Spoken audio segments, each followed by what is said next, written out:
Good afternoon, everyone.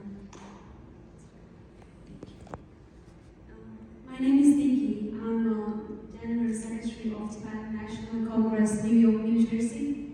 We came from New York all the way at 2 o'clock this morning.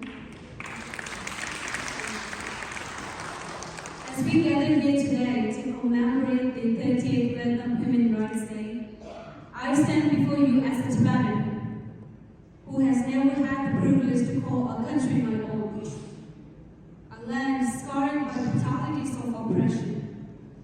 I extend my heartfelt gratitude to Mr. Wang Pen and U.S. representatives, venerables, and all those gathered in this esteemed assembly. In 1959, China seized control of my ancestral lands.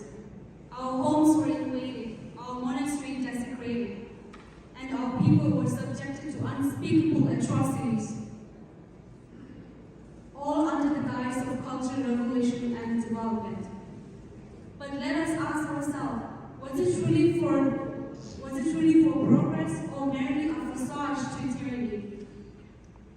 Today, the echoes of our suffering persist under the iron grip of Xi Jinping's government, relentlessly pursuing the agenda of industrialization at the expense of Tibetan lives and heritage. The construction of Beijing's 13th power station hydropower project on the Dichu River threatens to obliterate the livelihood of native villages and ancient monasteries dating back to the 13th century. This is not development, it is destruction in the name of progress. Furthermore, the culture genocides perpetrated by Xi Jinping's regimes knows no bounds. The forcible separation over 1 million Tibetan children from their families result in most Tibetan students being coerced into boarding schools, isolating them from their families and communities. Within these institutions, mentoring is emphasized, religious practices banned, and students are subjected to intense political indoctrination. This systematic strategy aims to erase Tibetan identity and cultivate loyalty to China, ultimately serving to suppress dissent against the CCP. The suppression of our religious practices and the criminalization of displaying His Holiness the Dalai Lama's images only exacerbate our anguish. Over 160 Tibetans self-immolated in Tibet. Many of them were under 25.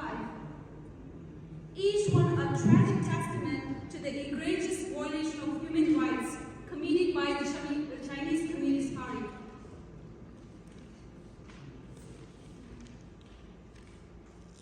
I stand here today not only as a voice for Tibet, but as a witness to the resilience of my people. The spirit of Chushu Gandhi, a courageous resistance against communist tyranny, runs through our veins. I pay tribute to the brave souls, including my own grandfathers, who fought valiantly against tyranny without any trainings or guns. Their sacrifices inspired me to continue the fight for justice and freedom. Sadly, Tibetans are not alone in facing such oppression. Our Vietnamese counterparts have endured similar atrocity under their own repressive regime. Both Tibetan and Vietnamese people have suffered forced displacement, religious persecution, and silencing of dissenting voices. Let us not forget the plight of Tibetan is shared by our Uyghurs, Hong Kong, Myanmar, Laos, Cambodia, Southern Mongolia, and Taiwan, and all other brothers and sisters who endure similar atrocity under Chinese communist rule. It is our responsibility as a global citizen to stand against the oppressor who seek to trample upon the rights and dignity